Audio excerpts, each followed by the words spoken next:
اعوذ باللہ من الشیطان الرجیم، بسم اللہ الرحمن الرحیم۔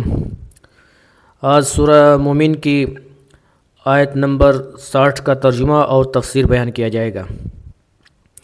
وقال ربکم ادعونی استجب لکم ان الذین یستکبرون عن عبادتی سیدخلون جہنم داخرین۔ اور آپ کے رب نے فرمایا کہ مجھے پکارو، میں تمہاری دعا قبول کروں گا۔ جو لوگ میری عبادت سے عار کرتے ہیں وہ ذلیل ہو کر جہنم میں داخل ہوں گے۔ اللہ اپنے بندوں کو پکارنے کی ترغیب دیتا ہے اور جواب دینے کی ضمانت دیتا ہے۔ سفیان ثوری رحمۃ اللہ علیہ کہا کرتے تھے، اے وہ جو تجھ سے مانگنے والوں کو سب سے زیادہ پسند کرتا ہے اور جو تجھ سے نہیں مانگتا ان سے سب سے زیادہ نفرت کرنے والا ہے، اور تیرے سوا اس جیسا کوئی نہیں۔ اے رب، اسے ابن ابی حاتم نے نقل کیا ہے۔ اسی طرح شاعر نے کہا ہے، اللہ تعالیٰ اس بات کو ناپسند کرتا ہے کہ اس سے سوال نہ کیا جائے، اور ابن آدم اس سے سوال کیے جانے کو ناپسند کرتا ہے۔ 3 چیزیں عطا کی ہیں جو اس سے پہلے کسی قوم کو نہیں دی گئیں، صرف انبیاء کو۔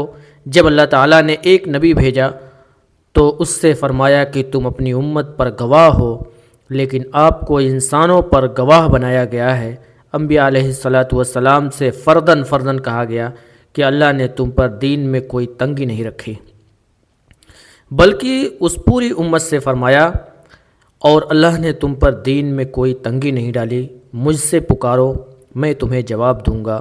لیکن اس امت سے کہا گیا، مجھ سے پکارو میں تمہیں جواب دوں گا۔ اسے ابن ابی حاتم نے روایت کیا ہے۔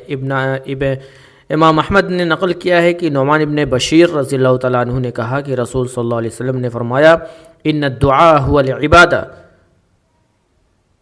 اور آپ کے رب نے فرمایا، مجھے پکارو میں تمہیں جواب دوں گا۔ بے شک جو لوگ میری عبادت کو حقیر سمجھتے ہیں وہ ذلیل و خوار ہو کر جہنم میں داخل ہوں گے۔ اسے سنن تالیف کرنے والوں نے بھی درج کیا ہے۔ نسائی، ابن ماجہ اور ابن ابی حاتم اور ابن جریر ترمذی نے کہا ہے حسن صحیح۔ اسے ابو داؤد، ترمذی، نسائی اور ابن جریر نے بھی مختلف کے ساتھ نقل کیا ہے۔ در حقیقت وہ لوگ جو میری عبادت سے نفرت کرتے ہیں کا مطلب بیان کیا ہے کہ وہ لوگ جو مجھے پکارنے اور مجھے الگ کرنے میں تکبر کرتے ہیں وہ یقیناً ذلت کے ساتھ جہنم میں داخل ہوں گے، یعنی ذلت اور حقارت کے ساتھ۔ امام احمد نے عمرو بن شعیب سے اپنے والد سے اور اپنے دادا سے روایت کی ہے کہ رسول صلی اللہ علیہ وسلم نے فرمایا، مغرور لوگ قیامت کے دن لوگوں کی صورت میں چیونٹیوں کی طرح جمع ہوں گے، اور ہر چیز ان پر قدم جمائے گی، ان کو ذلیل کر رہی ہوگی، یہاں تک کہ وہ جہنم کے بلاس نامی قید خانے میں داخل ہو جائیں گے۔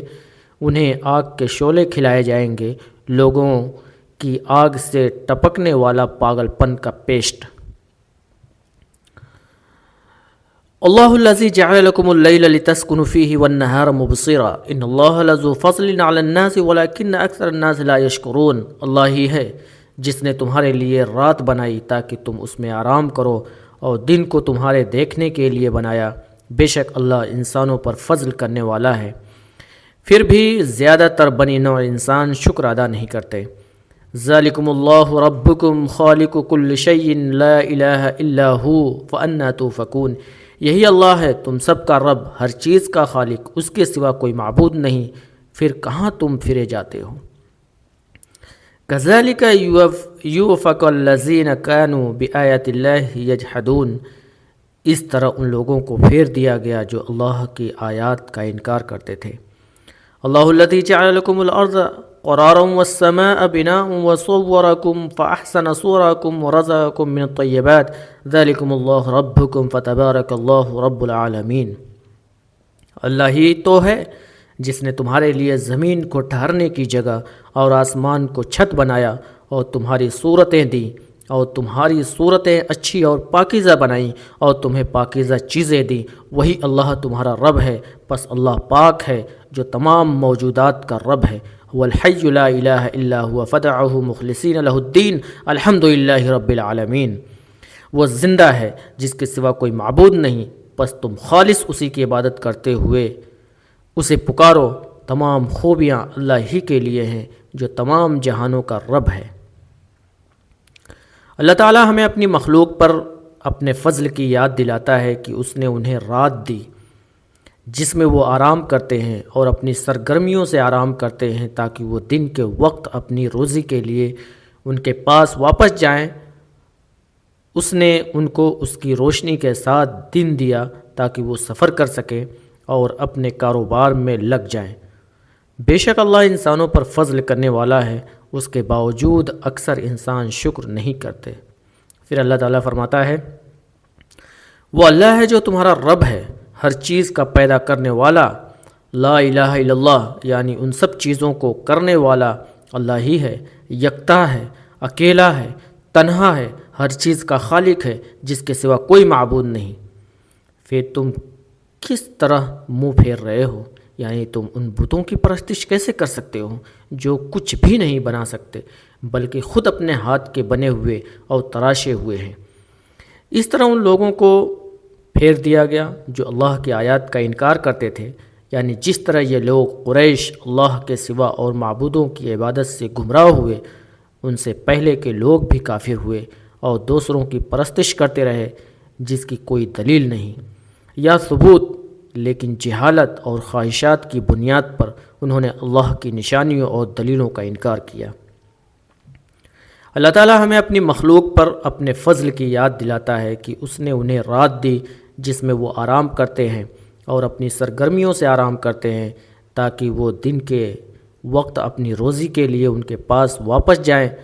اس نے ان کو اس کی روشنی کے ساتھ دن دیا تاکہ وہ سفر کر سکیں اور اپنے کاروبار میں لگ جائیں۔ حقیقت میں اللہ انسانوں پر فضل سے بھرا ہوا ہے، پھر بھی انسانوں میں سے اکثر شکر نہیں کرتے، یعنی وہ ان نعمتوں کا شکر ادا نہیں کرتے جو اللہ نے انہیں عطا کیا۔ پھر اللہ تعالیٰ فرماتا ہے، وہ اللہ ہے جو تمہارا رب ہے، ہر چیز کا پیدا کرنے والا، لا الہ الا اللہ، یعنی ان سب چیزوں کو کرنے والا اللہ ہی ہے، اکیلا ہے، منفرد ہے، ہر چیز کا خالق ہے جس کے سوا کوئی نہیں، دوسرا خدا بھی نہیں۔ پھر تم کیسے منہ پھیر رہے ہو، یعنی تم ان بتوں کی پرستش کیسے کر سکتے ہو جو کچھ بھی نہیں بنا سکتے بلکہ خود اپنے ہاتھ کے بنے ہوئے اور تراشے ہوئے ہیں۔ اس طرح ان لوگوں کو پھیر دیا گیا جو اللہ کی آیات کا انکار کرتے تھے، یعنی جس طرح یہ لوگ قریش اللہ کے سوا اور معبودوں کی عبادت سے دوسروں کی پرستش کرتے رہے جس کی کوئی دلیل نہیں یا ثبوت نہیں، لیکن جہالت اور خواہشات کی بنیاد پر انہوں نے اللہ کی نشانیوں اور دلیلوں کا انکار کیا۔ اللہ وہ ہے جس نے تمہارے لیے زمین کو ٹھہرنے کی جگہ بنایا، یعنی اس نے اسے مستحکم، مضبوط، اسٹرانگ اور تمہارے لیے پھیلا دیا تاکہ تم اس پر رہو اور اس میں سیر کرو، چلو پھرو۔ اس نے اسے پہاڑوں سے مضبوط کیا تاکہ وہ تجھ سے نہ ہلے، اور آسمان ایک چھتری کے طور پر ہے۔ اس کا مطلب بیان کیا کہ دنیا کو ڈھانپنے والی اور حفاظت کرنے والی چھت، اور تمہاری صورتیں دی ہیں اور تمہاری صورتیں اچھی کی ہیں، یعنی اس نے تمہیں بہترین صورت میں پیدا کیا اور تمہیں پاکیزہ چیزیں مہیا کی ہیں، یعنی دنیا میں کھانے پینے کا۔ اللہ فرماتا ہے کہ وہ قیام گاہ، رکنے کی جگہ، ٹھہرنے کی جگہ، رہنے کی جگہ اور رہنے والوں اور رزق کا خالق ہے، وہ خالق اور رازق ہے، جیسا کہ وہ سورۃ البقرہ میں فرماتا ہے، اے لوگوں اپنے رب کی عبادت کرو جس نے تمہیں اور تم سے پہلے لوگوں کو پیدا کیا تاکہ تم تقوی اختیار کرو، جس نے تمہارے لیے زمین کو آرام گاہ اور آسمان کو چھت بنایا اور پانی اتارا، آسمان سے بارش برسائی اور اس سے پھل تمہارے لیے رزق کے طور پر نکالے۔ پھر اللہ کے ساتھ کسی کو شریک نہ ٹھہراؤ جبکہ تم جانتے ہو وہ اللہ ہے جو تمہارا رب ہے، پس اللہ پاک ہے جو تمام موجودات کا رب ہے۔